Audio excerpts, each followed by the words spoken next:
আমি next part নিয়ে চলে এসেছি। আর এই টোনারটা তোমরা দিনে একবার দুবার করে ইউজ করতে পারো। এটা চুল বাড়াতেও সাহায্য করে আর আমাদের হেয়ার ফলটাও অনেকটা কম করে। তো তারপরে আমি ঘরটা গুছিয়ে নিচ্ছিলাম, যেহেতু আমার এক্সাম ছিল, ঘরের অবস্থা প্রচণ্ড খারাপ ছিল।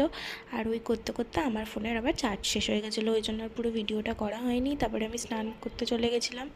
তো এই যে দেখো, স্নান করে এসে আমি আমার গোপুসোনাকে, রাধাসোনাকে স্নান করিয়ে নিচ্ছি। এই যে আমার গোপুসোনার স্নান কিন্তু হয়ে গেছে। আর যেহেতু রাধার স্নান দেখাতে নেই, ওই জন্য আমি ওটা দেখাচ্ছি না।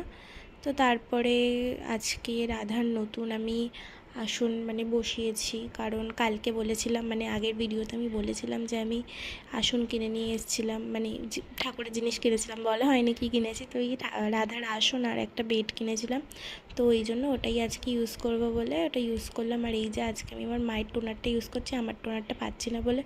তো আমি টোনারটা বার করতে পারছিলাম না বলে আমার মা আবার এসে বার করে দিল। আর মা এতটা করে দিয়ে দিয়েছে, আবার পুরো মুখের ভেতরে ঢুকে গেছে। তো প্রচণ্ড তেতো তেতো লাগছিলো। যাই হোক, তারপরে এরপরে আমি ময়শ্চারাইজার ইউজ করছি। এটা হচ্ছে মামা আর্থের ভিটামিন সি ময়শ্চারাইজার।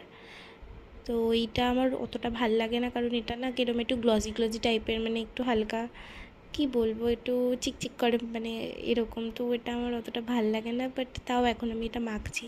খারাপ না এমনি, শুধু ওই জিনিসটাই আর কি, একটু সাদা সাদা হয়ে যায় মুখটা, আর কিছু না, এমনি ভালো। তো তারপরে আমি খেয়ে নিয়েছিলাম, সেটার আর ব্লগ করা হয়নি কারণ চার্জ ছিল না ফোনে।